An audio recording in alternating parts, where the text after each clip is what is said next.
diri, makasalanan. Wala po kayong pinagkaiba, lahat ng tao nagkasala.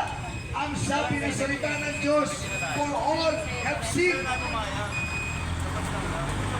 Sana nagkakaya mo, ay lahat naman tayo nagkasala. Wala naman sa ating hindi nagkasala, lahat tayo nagkasala. Ang kaibahan niya, kami po ay nagpagpapa na sa Panginoon. Sinabi namin sa Diyos, Lord, patawarin mo kami, nagkasala kami. Kami po ay mahina, marupok. Patawarin po kami sa aming mga kasalanan.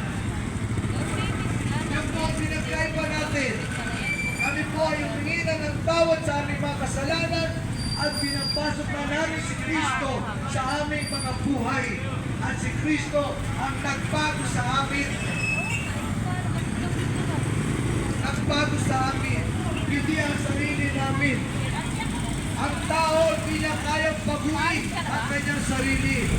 Si Kristo lamang ang may kapangyarihan paguin ka sa buhay mo. Kaya mga kapatid, papasukin po si Kristo sa iyong puso, sa iyong buhay.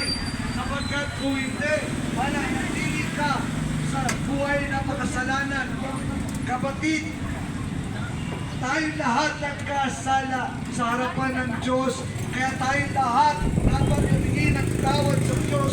Bata man o matanda, kahit nga ang mga bata, kapag ang bata alam na ang tama at mali, pananagutin na sila ng Diyos. Meron na silang accountability. Ang mga bata, basta alam na nila ang tama at mali. Marami mga bata ngayon, mga suwail na sa magulang. Kaya mga bata, humingi din kayo ng tawad sa Diyos. At sabihin nyo, Jesus, tulungan mo ko. Ang sabi nito,